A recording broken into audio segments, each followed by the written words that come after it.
We want to turn back to our coverage of the COVID pandemic. Several school districts in Florida are in an ongoing battle with the governor over that state's ban on mask mandates. The federal government is now involved with the Department of Education investigating whether it violates the civil rights of children with disabilities.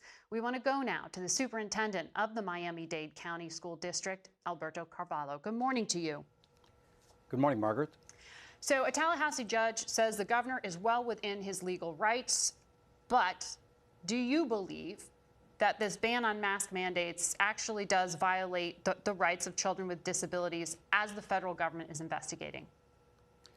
I certainly do, and I believe that the recent actions taken in Tallahassee are contrary to the expert advice of public health and medical entities that declare that mask mandates are protective measures that serve a compelling public interest. Look, I'm the superintendent of a district that has lost 13 employees since August 16th. Yes, all of them were unvaccinated. We're still in a community where the positivity rate is at 8%, where the number of cases per 100,000 residents is elevated at around 330, when back in June, it was only about 76 individuals per 100,000. Mm-hmm. So the conditions are not what they should be for us to relax the protocols. So what actually controls the spread in the classroom? Are classrooms vectors for spread of this virus? I think the experts are very compelling in telling us what controls the spread. Number one, vaccination for those who are eligible, 12 and older. And I am proud of my community, since 98% of residents in Miami-Dade have already obtained at least one dose of the vaccine. As a school board, we've taken courageous steps in incentivizing the vaccination of employees with financial incentives for our employees, social distancing, mandatory masking, ionization, cleaning techniques in the classrooms. If you put all those together, a multi-layered approach, then we can in fact contain the spread of this awful disease. So you can't require your employees to be vaccinated. In the state of Florida, there are legal restrictions in terms of mandating vaccination of employees. Exactly. And then the teachers union, they're encouraging vaccination, but they aren't mandating it. Does anything change now that the president made this announcement? Well, I think one thing that has changed is the fact that there is a greater incentive and a greater focus on the need to vaccinate individuals in our communities.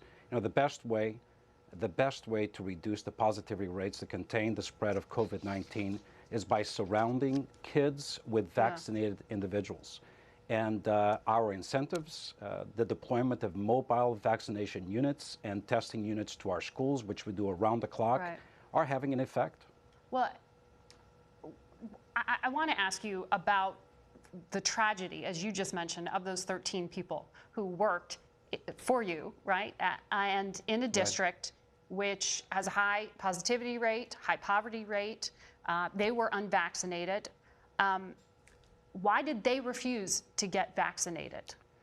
And I think that's an important question, and I think it underlies, it underscores a real tragedy in our community and across the country. There are individuals in our communities, particularly ethnic minorities, who as a result of sad examples that are historic in nature, coupled now with misinformation and disinformation from a very small but very vocal minority that seeks to misinform and confuse. Well, that's why I'm asking you if, that's why I want to ask you if the president's mandate and talking it up makes a difference, because the former Surgeon General was tweeting, Jerome Adams, this week, that he gets the intent, but many minorities, he says, still have historically founded reservations. Many people have honest questions. So he's saying, essentially, this may backfire in those minority communities by, if they don't trust the federal government telling them to take a vaccine isn't going to help.